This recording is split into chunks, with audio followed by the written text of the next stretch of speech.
Are you ready to get philosophical? I fucking love this shit. Beautiful listeners, you are worth all the stars in the sky. Hell yeah. In at least 2 perfectly cooked grilled cheeses. Hell yeah. Does a bear shit in the woods? Sometimes. He's been known to shit in a liquor tent. Yeah, pick up a book, losers. Pick up a book, losers. Welcome to the Based Banter Podcast. What is up, beautiful listeners? Welcome to another installment of the Based Banter Podcast. I will be your host today, Jerry, and as always, I'm joined by my co-host and best friend, Joey. Joey, what you been up to lately? Dude, man, I have been getting back in the gym, taking back control of my health. I'm feeling better than I was 3 weeks ago when I was complaining about not being in the gym. And dude, I'm loving every second of it. God dang, I've missed this shit so much. Looking swole, popping out of his shirts. It's just the shirt's too small. That's all that is. All right, buddy. Well, I hope you ain't too attached to it, because that shirt's going to be history. It is a Mothman shirt, and I am kind of attached to it. It's pretty cool. It looks like a Led Zeppelin shirt, or like Iron Maiden, maybe. I don't know. It's pretty sick, though. That is a great shirt. And you know what? If we ever get a visual element to the show, we will definitely be looking forward to these awesome shirts that you pick, buddy. Hey, man, you know, if anything, that's what I got. I got shirts. He's got the shirts, just like Arby's has the meats. We have the meats. But yeah, man, I've been back in the gym. I'm feeling a lot better now, dude. That's part of like what makes me me, my ingredients to how like I feel good in my life. If I'm not in the gym, dude, I feel like absolute dog shit. So I want to know, how did you find in your own personal pursuits in your life that you that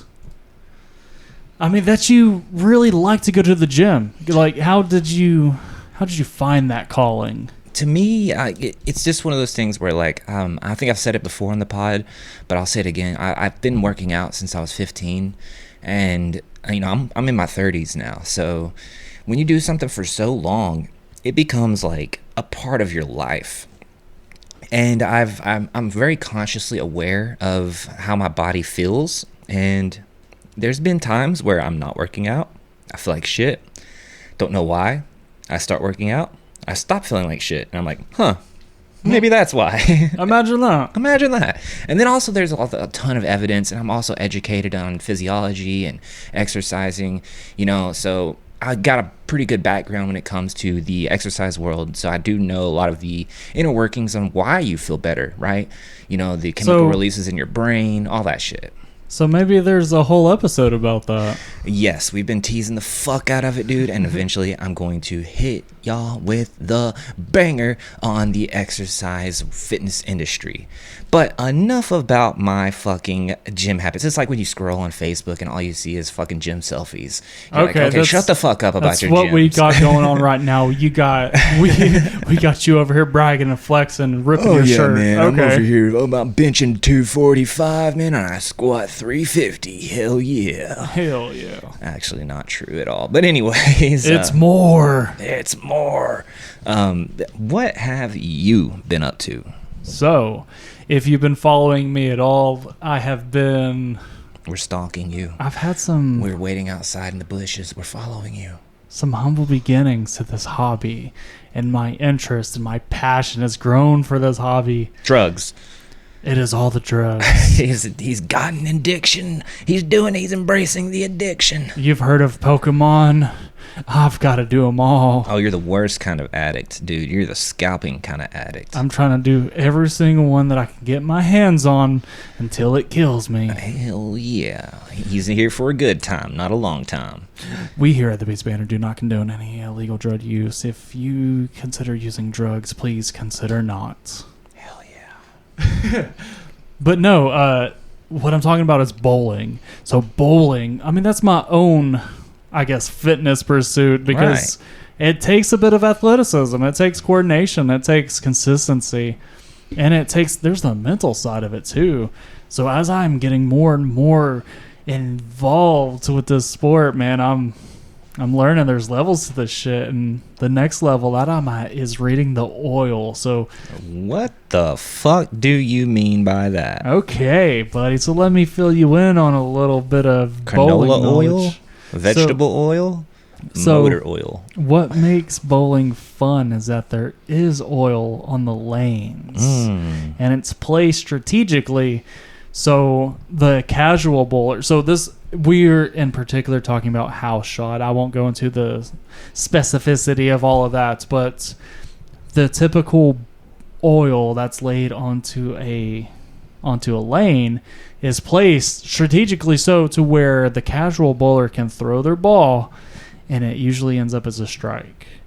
So I'm learning to read the oil better to know how my next throw will react to the oil and where the dry spots are.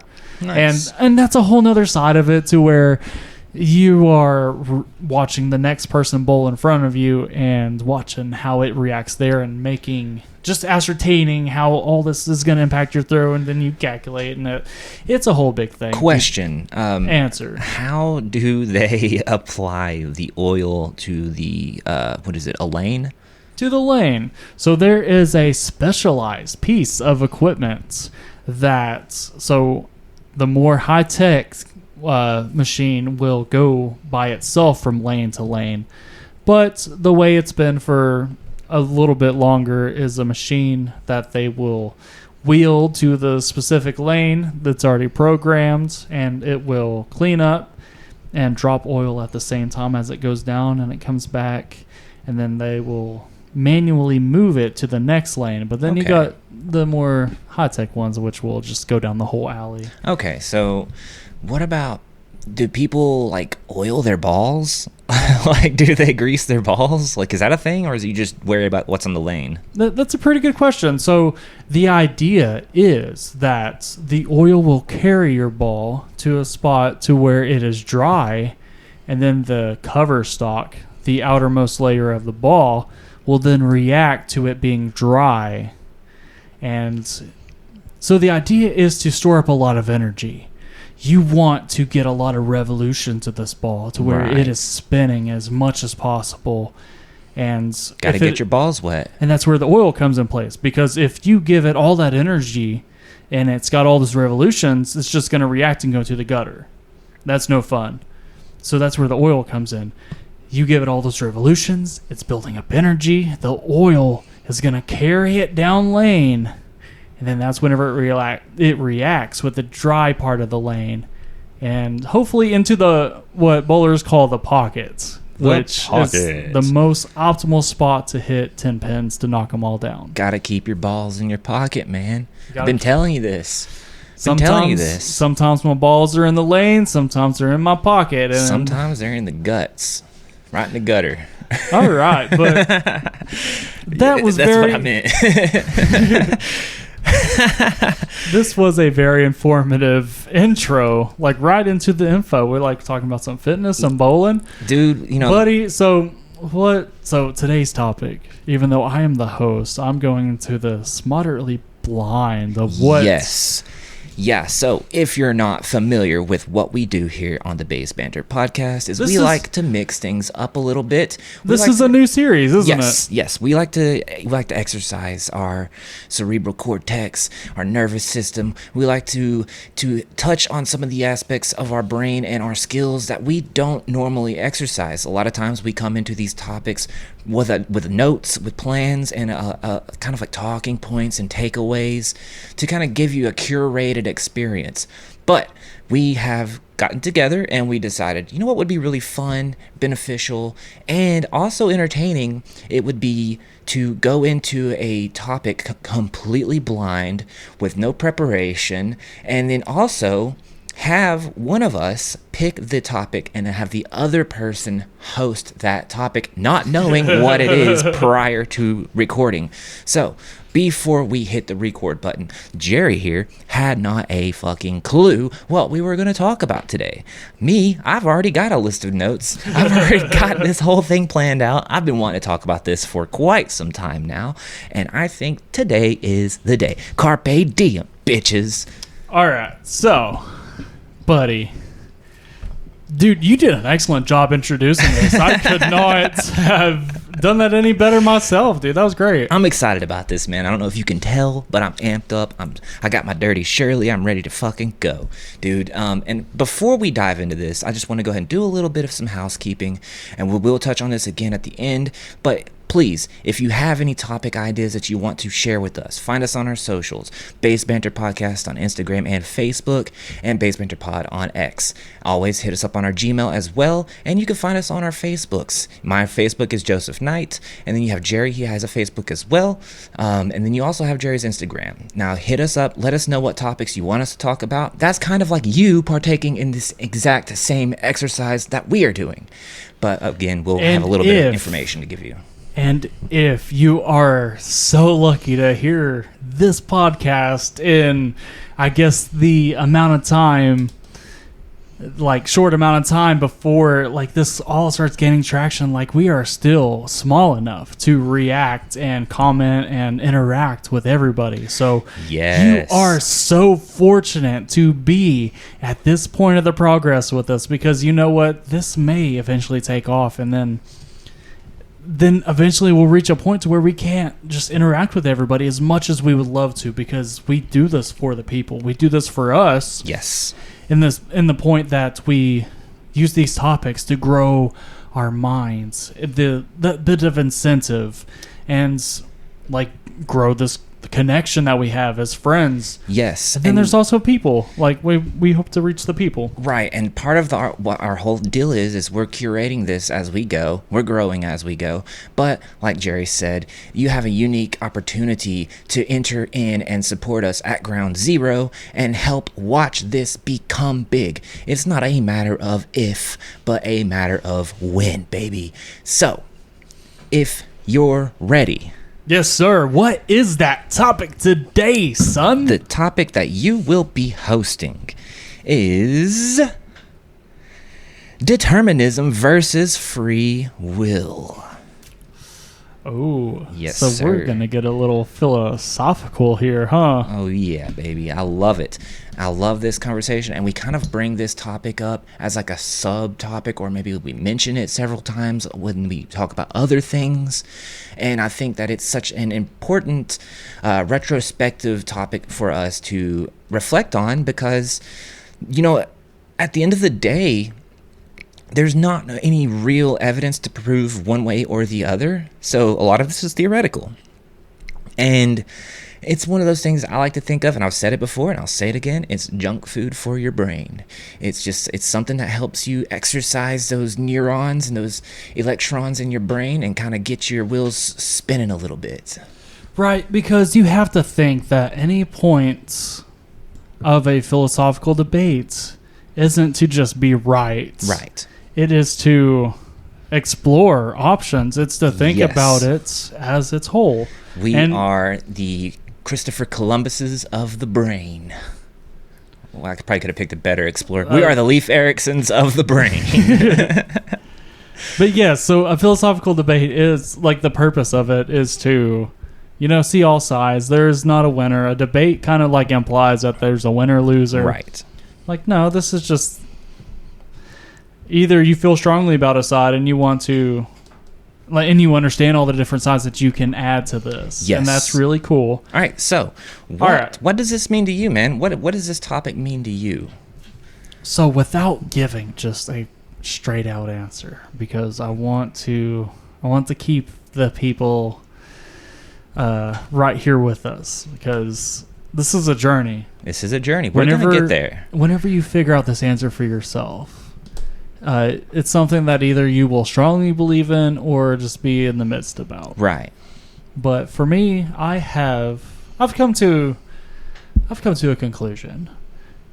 But let's see how I got to that conclusion, right? Okay. That's the idea. Okay. Well, So instead of eating the cake right away, let's look at the recipe. yeah, let's look at the recipe. Let's look at the recipe. So put a pin on that. Put a pin on where you stand on determinism and versus free will. Which side do you fall on? And then we'll revisit that. But before we get your side of it, let's go ahead and I'll tell you my side of Hold it. on, wait. I want to define what this even is. You're right.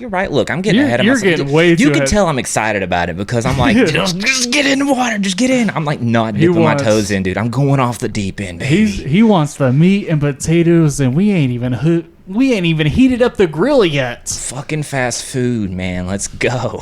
All right, so determinism. So as far as I know, determinism is that everything in your life is determined. So from the moment you are conceived to the moment you are gone, everything has been predetermined that already knows, just already knows everything that you will do and accomplish, all of your choices. And then the other side of it, that's free will. Free will says that you're born, and everything after that is up to you, and it is just all in the air. That you can do whatever you want to do, that you can be whoever you want to be, and that every choice that you choose leads you to a path that you could not conceivably understand where it would take you. Does that sound about right? That's pretty good. I mean, I've got my notes pulled up right here, and that's pretty close, pretty accurate to a good. Pretty close. Pretty good. I mean, it's All less wordy. You know how information can be when it comes to being the technical jargon. But no, that's pretty much dead on. And I feel pretty much the same way about how my interpretation of it is as well.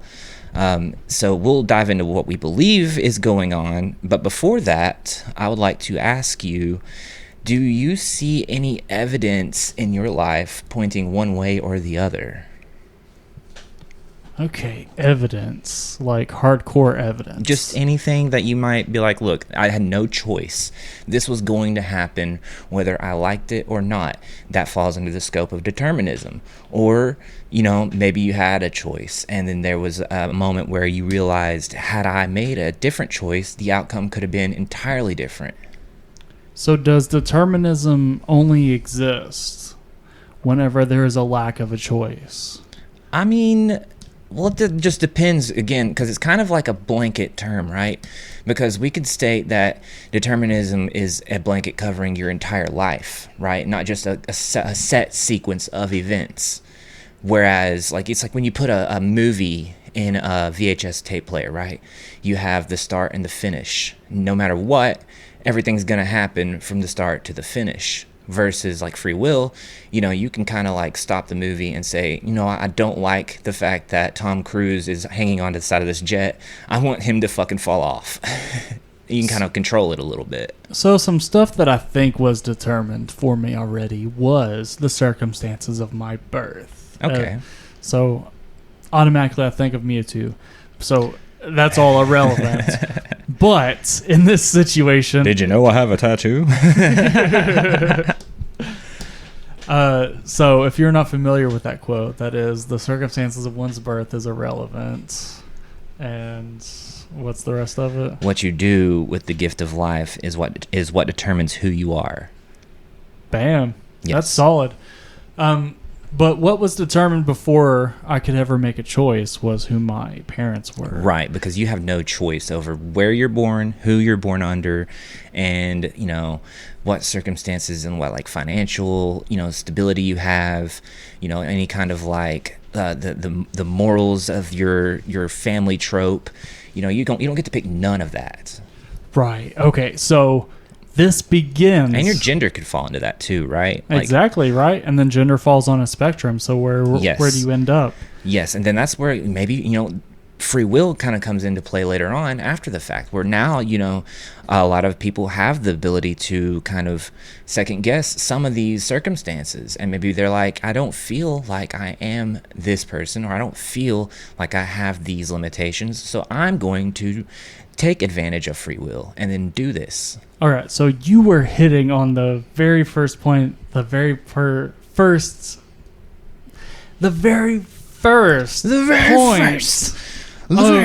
debate to where it's nature versus nurture. An episode we had before, which didn't quite dive into this part of it. I'm so excited to talk about it. I can't even get my words out. It's out now. You can see it on Spotify and YouTube. Yes, sir. So, how much of your circumstances of your birth determine how much free will you can actually have? To me, I think that is circumstantial to one's own perspective, right?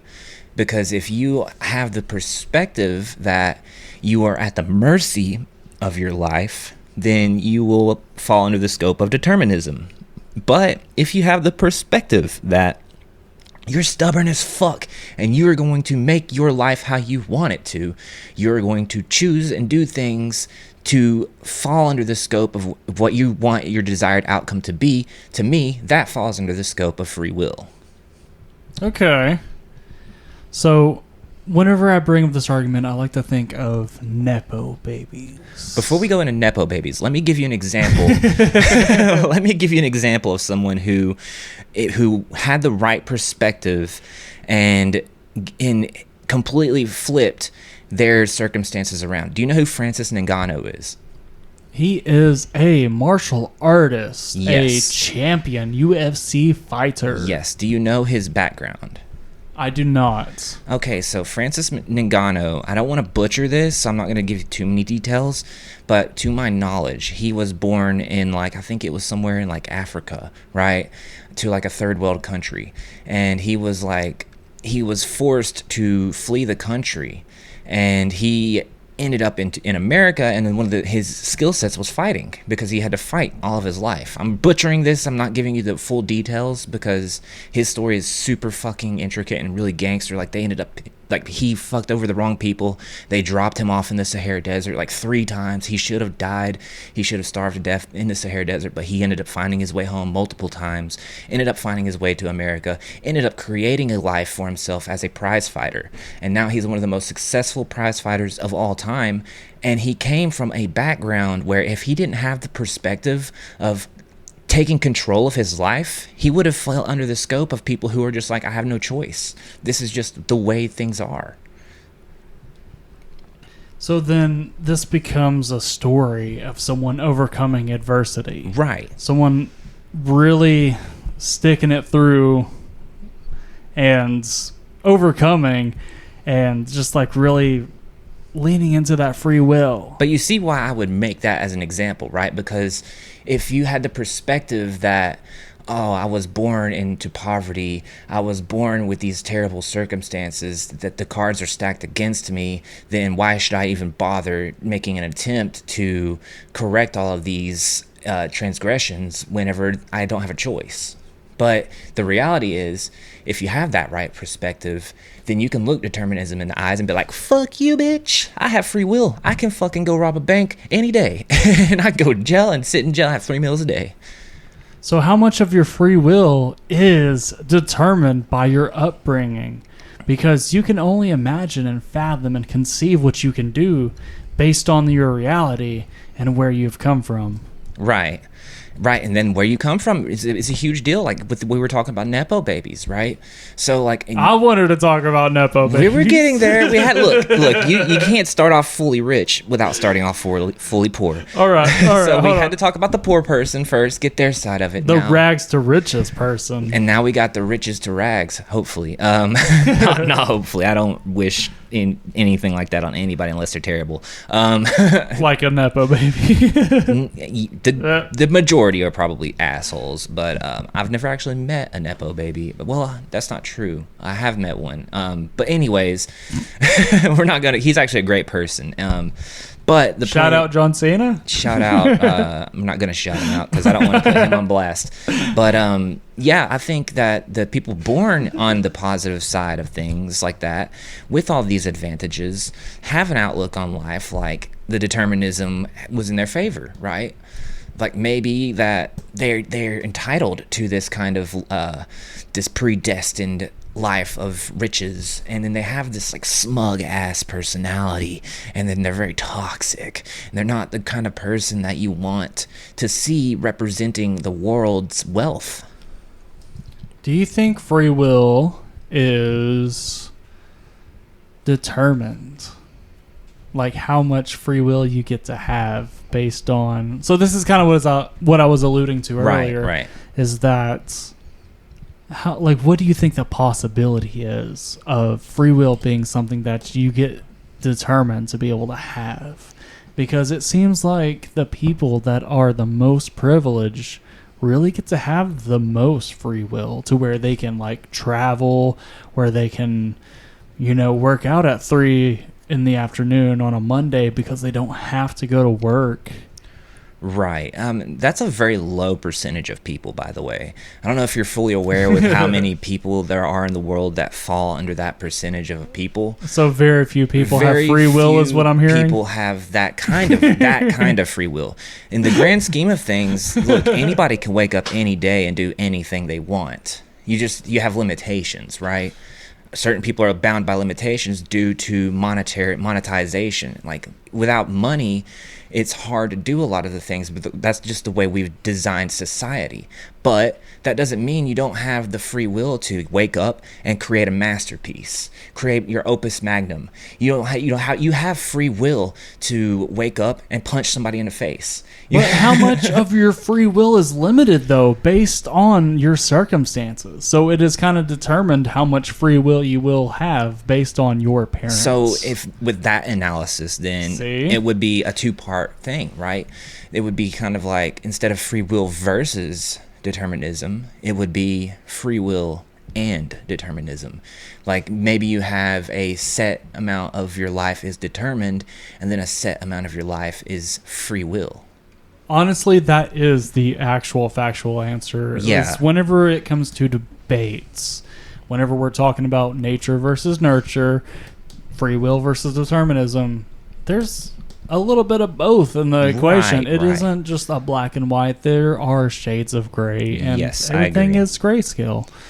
I agree, and I think when you really are talking about this, there's one important aspect that a lot of people are leaving out of the equation, and that's time, right? So when you want to figure in determinism, you're stating that everything that you were going to do, that you've done, and that you're doing right now is all fixed in place, and you really don't have a choice. So that means that your future is already set in time. So that means that time is ahead of you, right? So that means that there is a fixed timeline. So with free will, you have a loose timeline, which means that, it's like the butterfly effect. Everything you do affects the world around you. Like, you might compliment somebody when that's about to kill themselves. You don't even know it. Like, you just walk past them. It's like, oh, I like your shirt. And he was like walking to go hang himself. And he's like, well, this dude likes my shirt. I might not hang myself today. And then that guy ends up becoming a millionaire mogul who ends up donating all of his money to save the poor. So, your little actions like that can actually change the outcome if free will does exist. So the reason I'm liking this to time is because the free will and determinism are two theories, right? But there's also partnering theories which are correlating with time. And I will go ahead and pull up my notes for this and give you a little bit of some of this information. See, now you're cheating. You got notes. Well, this one's a little bit sophisticated, and this is a theory that I heard in a recent podcast that I was super fascinated with, and I felt like it fell in line with free will and determinism because this is just the same concept, but through the scope of time, right? So, the two main contrasting time theories, you have presentism A theory, that which is it holds only the present is real, right? So that would fall under the scope of free will, meaning everything that you do will shape your timeline. Then there's the eternalism, that's the B theory. That's where the past, present, and future are equally real in a block universe, right? Think of it like a video game. Like everything that you can do in a video game, it's all programmed. It was all destined to happen no matter what. So there's no real free will. So if you want to analyze free will and determinism, you have to look through the scope of time. And if you can prove which one is accurate, then you might be able to answer the question, is my life determined for me, or do I actually have free will? So I want to know something. Right. This may get to the more stickier side of the debates. But where does a creator fit in all of this? Right, because does a crater just already crater? the crater from the moon. The crater's what we all end up got an as. alien base in it. But a creator, would he give us free will? He, she, it, they. Would they give us free will to let us become whatever we are? Or does it make us feel more special to know that everything is determined for us, that we are going to be great or this and that, you know? I think that when I look at the scope of determinism, and I kind of feel like it could be like a cop-out for some things, right? Like, oh, my life sucked because it was supposed to suck, right? It's not my fault. It was destined to suck. I have no choice in the matter. Then that person doesn't make any effort to do any good. So then they look through the scope as their creator designed their life to suck. And then they start to resent a creator ideology versus the free will aspect of it, which is a conversation I've had with my brother, right? Where we're talking about like how he thinks that there is no such thing as free will, because how can there be free will with sinning, right? Because we're going to look through the scope of Christianity for a moment, because God, we'll say God creates all of his children. Do we have to? I mean, I don't know much about other religions. I think other religions are a little less black and white when it comes to this, but I'm just kidding. I don't know any other religions. I think the Quran is like, I'm not even going to say it. Anyways, through the scope of like Christianity, you know, my brother argues that no one has any real free will, because if they did, then they're doomed to be sinners, and then they'll all go to hell. And how can it be justified that you spend eternity in hell when, you know, it could have easily been prevented, right? So can I speak on that for a second? No. Thanks for your time. This has been the Based Banter podcast. But yeah, so I will speak on this because I have the microphone and you will listen. We share a microphone, by the way. I just yank it from him anytime I want to speak, and then I just hold it with both hands, growling. That's how we keep the conversation civil? Question mark? He gets me in a headlock, and he's like, "Give me the fucking mic and let me talk." But what you were describing, that before we get too far away from that point, describes a broken system, a flawed sort of system, to where it's over from the start. Like, if you're born into this and this is of the flesh, then how are you able to ascend to this place of something greater than the nature that has been cursed / bestowed upon you? Right. And that was what my brother was arguing. He was like, how the hell am I supposed to make it into heaven when I don't even know all the rules to make it into the highest level, which is the seventh heaven? It's like, there's different layers of heaven, right? And then, like, you know, based off of your sin, I guess your sin statistics, whatever your sin chart number is where you're going to fall when you either go to heaven or hell. So then there becomes this argument to where if you were never informed, if you never knew you was doing any wrong, so say you was a child and you passed without knowing what sin ever was, you would get a free pass to heaven. Right. That's part of the assumption, right? All children go to heaven because they don't have the capabilities of understanding right and wrong. My thing is we exist on a plane of reality that is a battlefield. It's not really like determinism. It's more free will. And there it is. I done said it. I fall into the free will scope. And I think that our souls are at a constant struggle between good and evil, through temptation and feeling righteous and doing good, and then wanting to do the things that we want to do that bring us pleasure, that are evil and sinful. And I think that, you know, the constant battle is a battle for your soul. And whoever wins, be it good versus evil, is where you go at the end of it all.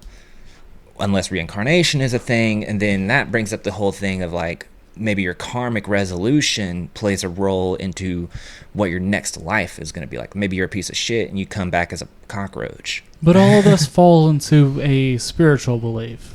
Right. Which isn't something that you can empirically prove. However, with reincarnation, there are some very fascinating stories about like people who of course there are. Well, have you heard of the story about the kid with the scar on his chest? How do you get a scar on your chest? No, he was born with it, right? Like Harry Potter. Like Harry fucking Potter, dude. He was born with this. He wasn't born with a scar. First of all, Voldemort gave him the fucking scar. Okay, goddamn, dude, get the fuck out of here. To die. The boy who lived. God damn, have you ever seen Harry Potter? He's the ginger guy, right? I'm gonna hit my co-host. I'm gonna punch him the fuck out right now. Anyways, oh god damn it, this was a mistake. You should have never brought up Harry Potter. I'm angry now. Is that a quote from the show? It's a fucking movie and a book. Anyways, it's not an anime. The story is this fucking motherfucker right next to me. I swear to God. No, the story is this child is born into this foreign country with a scar on his chest, and he keeps telling his family when he learns how to talk, he's like, I keep having these memories of a past life where I was murdered. And he keeps telling them, like, I was murdered by this man who was my best friend.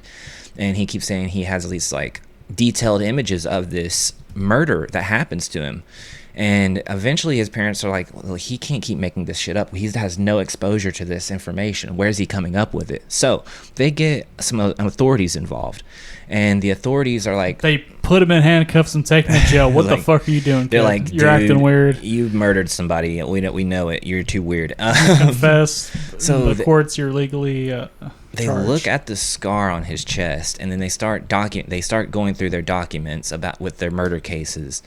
And they like, tell us where you think you were murdered. And he says, okay, well, it was this location at this place. And then they loosely find this location, and then they dig up this body that has like an axe buried in the body with the scar matching the kid. And then the kid's like, yeah, it was my best friend. So they source out who the person was who died. Then they go and they find the best friend of that guy, and then they ended up charging that guy with murder for killing that dude with an axe. That story might be loose, like I might be missing some details, but the point is, it's a reincarnation story of a child who is remembering things that was eventually pointed out through data and evidence. And if that falls under the scope of like free will and determinism, was this person life determined, and then he was determined to die and then be brought back to tell that story? Or was there some sort of aspect of free will where he died, and since he was murdered, he got a second chance? Like, how does all of that play in with what we're talking about?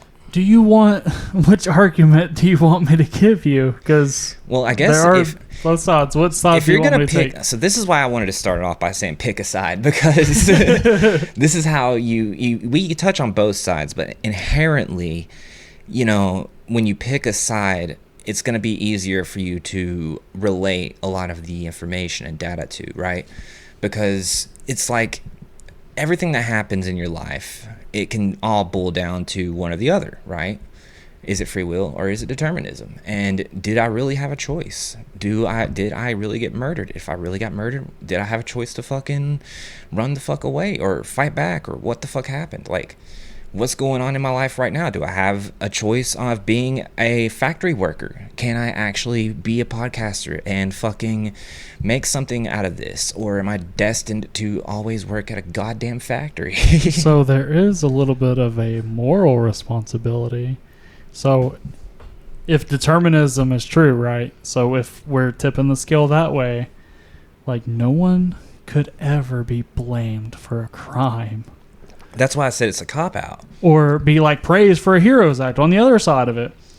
So then society's entire legal and ethical framework relies on the assumption that individuals as people could have done otherwise. So there's a choice. Legality falls under the scope of free will. Legally, we all have free will. Legally.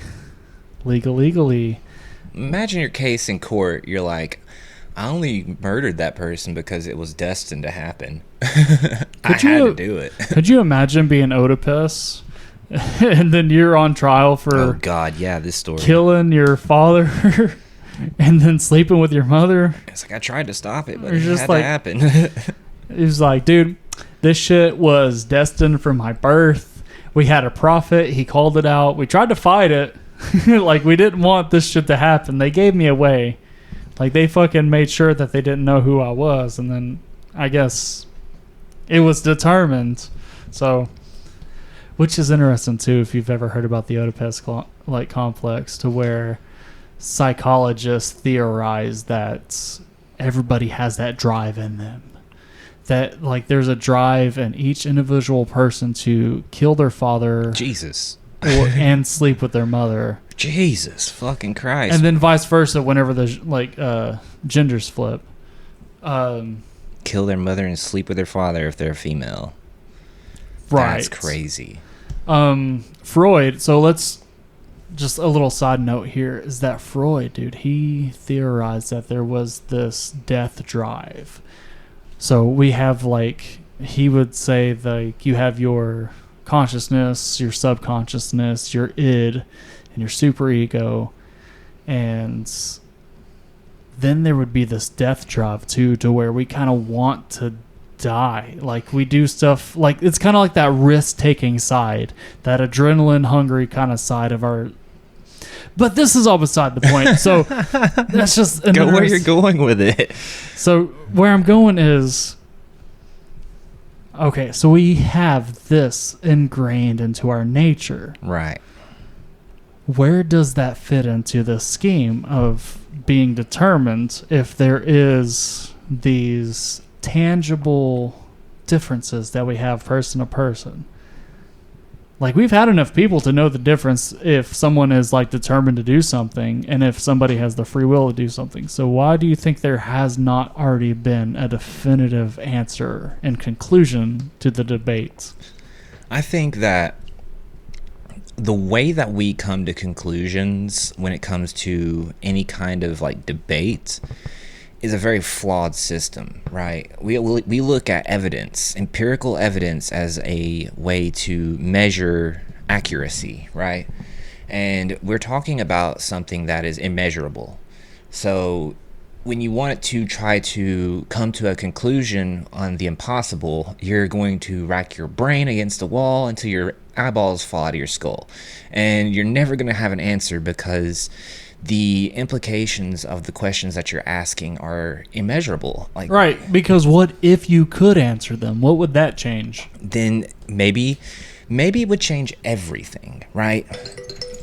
Maybe you would get an alarm that says, cancel your subscription now or else face the wrath. Was it my free will to cancel that subscription or get a 3-month trial of Amazon Prime? Nah, I'm fucked. Jeff Bezos has me bent over. Anyways, the point is that, you know, when it comes to free will and determinism, this is just a mental exercise because it's not provable one way or the other. But have you ever heard of the theory of everything is happening everywhere all at once? No, could you elaborate? So, you know what the multiverse theory is, right? Is that there are different verses, like multiple timelines? Yes. And you know about the Willow Google computer, right? I don't. So Willow is a Google computer that operates off of quantum mechanics, and it can compute equations that the way that they worded it was that these equations are so complex that if you took every atom in the universe and made a computer out of it to compute these equations, that the entire universe would die from heat death before the equation would be solved. Now, that what they're saying is that the Google Willow's quantum computer is tapping into the multiverse and utilizing other Willow Google quantum computers and partnering with them to come to the answer, to get the answer to this equation. And what they're stating is that this is our first ever look into the multiverse, and as evidence that there is a multiverse. So it took creating this computer to, I guess, tangibly get to the point to where we can conclude that there is a multiverse? Pretty much. And if we're going to look at this empirical scientific evidence and agree that there is another universe that has a Google Willow computer, then there is another universe where people like you and I are having conversations. There might be an exact version of us somewhere else in the universe having this exact same conversation, just slightly differently. Maybe you have long hair and I'm bald, or maybe maybe I'm Jerry and you're Joey. You know, just some subtle differences. Maybe we live in fish tanks, but the idea is that the universe is full of infinite possibilities, and that's a daunting thing to consume and ponder, because as you're trying to sit here and contemplate the idea of determinism and free will, and you're trying to connect the dot that says there's everything happening everywhere all at once, what the actual fuck? So then that leads me to ask if we could even conceptualize what free will even looks like, if we could even conceptualize what determinism even looks like. One of these are a little bit simpler to think about because the ultimate end is, predetermined. I like the idea of free will. I do. That's why I picked it. That's why I wanted it to be a thing. But the more I look at the grand scheme of things, the way that the world is laid out, it feels to me like everything is kind of designed to happen a way to have an outcome, like a predetermined destination, if you will, like plugging in an address in your Google Maps, and then you drive that route. Doesn't matter how you get there, you're gonna get there. That's what I think where free will comes into play. Like, again, we said it's a little bit of both, right? So right, and that was ultimately the point that I want to land on, that I'm a little bit of a compatibilist. He's a combatist. He's ready to go to fucking Venezuela. But I stand on the middle ground that, even if your choice was determined by your brain chemistry, it still was your choice. And then, you're free, even if those motives have a prior cause. So there is a bit of determinism to it, like I was trying to hint at earlier, right. Is that you come from your parents. You don't have any choice in that. And then you don't have any choice of how affluent you are. You right. could grow up rich or poor. Right. And then that's going to determine, that's going to put you in these places whenever you're conscious, you're sentient enough to go around and do your own thing. Right. And then by the time you have what is quote-unquote free will, there are so many determined qualities and situations and circumstances of your lives that, you would dare say that your beginning is determined. Right. Somebody could have you cloned in a lab, and then you grow up as a clone, as someone else's DNA, which is weird to think about because then it's not your own, even though you are your own person, you experience your own life, and that's a whole nother thing. But then you reach a point in your life to where it does become free will. Right. And this is where I'm saying, like, there's that middle ground where you get to this point to where you kind of get free will. You earn that free will. And some people never get to the point to where they know that they have free will, and then they are just determined to go through their Nepo life or their poor life to where they are just going to be like a cog in the machine. Right. I think you're right. I think that I have a pretty good analogy for you when it comes to determinism versus free will. I think determinism is the fact that we use cake I love using cake as my analogies for everything. This will be the third time today. I want some fucking cake, dude. Get this guy some cake. But I really do believe that determinism is the fact that you don't get to choose what you're eating. You're getting cake. That's just it. You have to have cake. The free will is, what kind of cake are you going to have? Is it going to be carrot cake? Is it going to be fucking birthday cake? But it's determined you're having cake, though? You're having cake. You have no choice. And the other thing that's determined is you're going to eat all of it. It's all going to go away eventually. So then it becomes an argument of different types of determinism. Different types of cake. Not different types of... Well, maybe you're eating fish. So what kind of fish are you eating? Tilapia? It's determined that you're going to eat. Yes. But it's not determined what you are going to eat. What you're going to eat. And that's where free will comes in. And that's an argument that I had someone make with me, is that the end, where you end up and how you meet your end, it will be determined. Yes. But they made the argument that everything in between was your free will. So you could do whatever you want, and then it would be futile because the ending is already determined. Just like a role-playing video game, dude.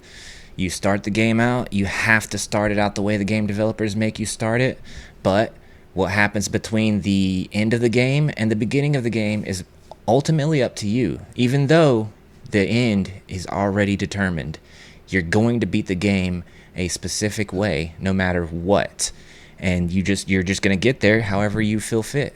And I disagree with that. This is the point to where I make the stand, where I make my stance known, where I'm going to live forever, dude. I'm not dying. Fuck that. I mean, it's going to be your free will. You are going to live with the things that got you here, and then it's going to be your free will, and you get to decide what you have. And with your multiverse theory, dude, that fits hand in hand with what I'm talking about, because maybe in one multiverse, one universe, you decided to actually go and pursue higher education, and then in this other universe you decided to choose a life of crime and be a hardened criminal, and both of those are acts of free will. It isn't determined from your birth if you are somebody who was born poor or affluent. Okay, well then maybe, this is kind of a fun thought exercise. Maybe tying the multiverse theory into determinism and free will kind of proves free will a little bit, because then, since there are infinite possibilities of your existence, then maybe, just maybe, you are living in a free will version of your reality that you're creating in the moment, versus, a finite destination. Because if there are infinite versions of reality, they can't all be the same, right? Some of them are different. And if some of them are different, were they programmed to be different? Or was it different because your actions, or that person's actions, the parallel version of you, chose different things? Maybe in another life, I never did professional wrestling. Maybe I stuck to being an artist. I used to be avid into art, loved doing art, and I would do it every single day.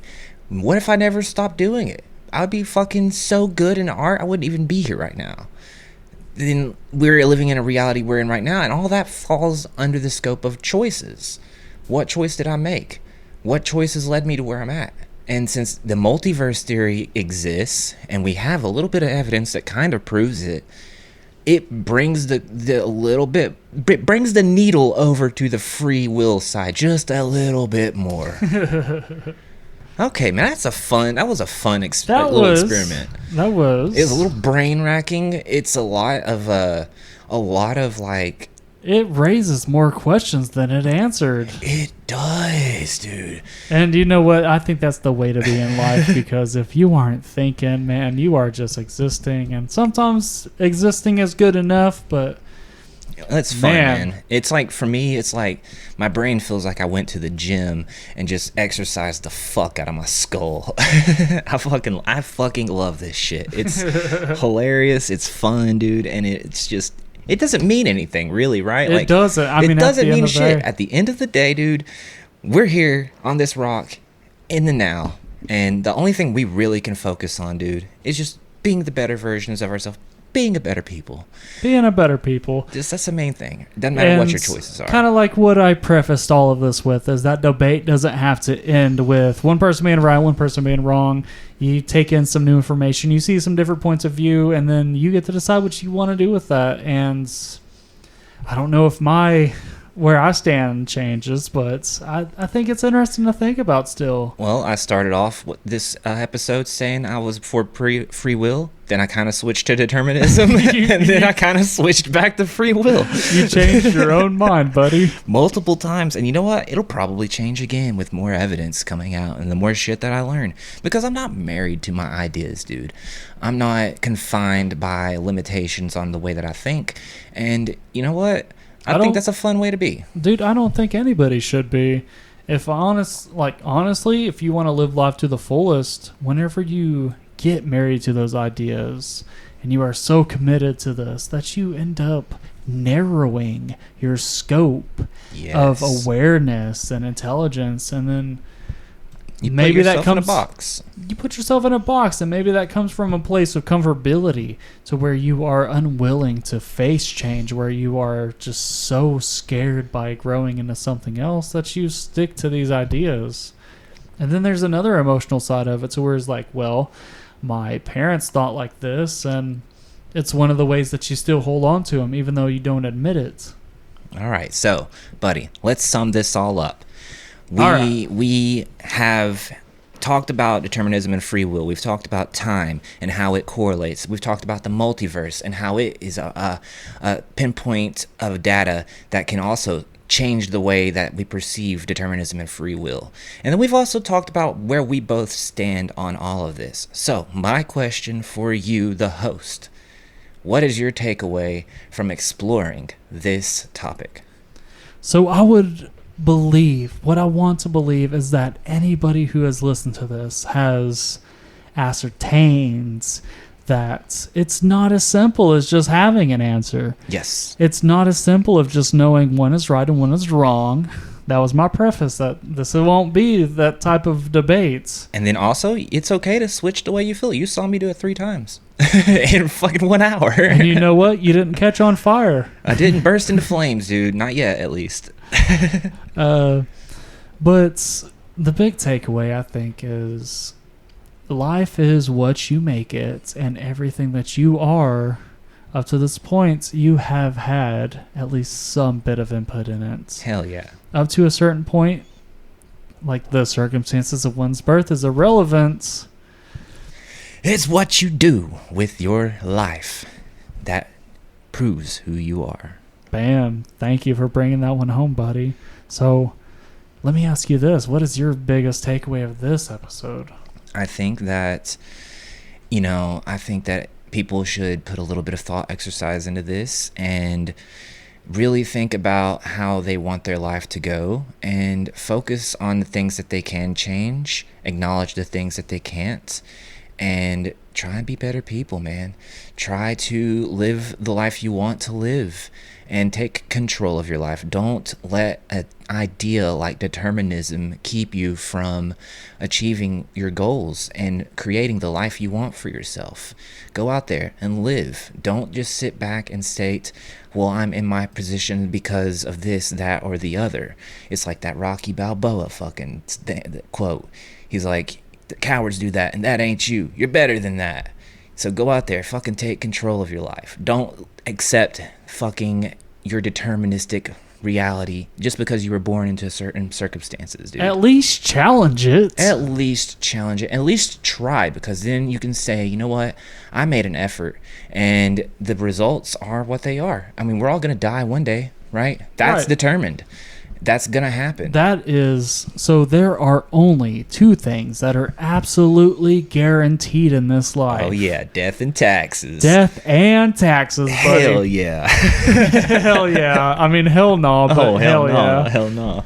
I don't know. I think death is a beautiful thing. Taxes is way worse. Taxes is horrible, but But yeah, man. taxes could be a great thing, and you know what? We may have another episode about taxes going into the societal importance of it. Well, you know, tax season's coming up, buddy. Tax season is coming up, and you know what?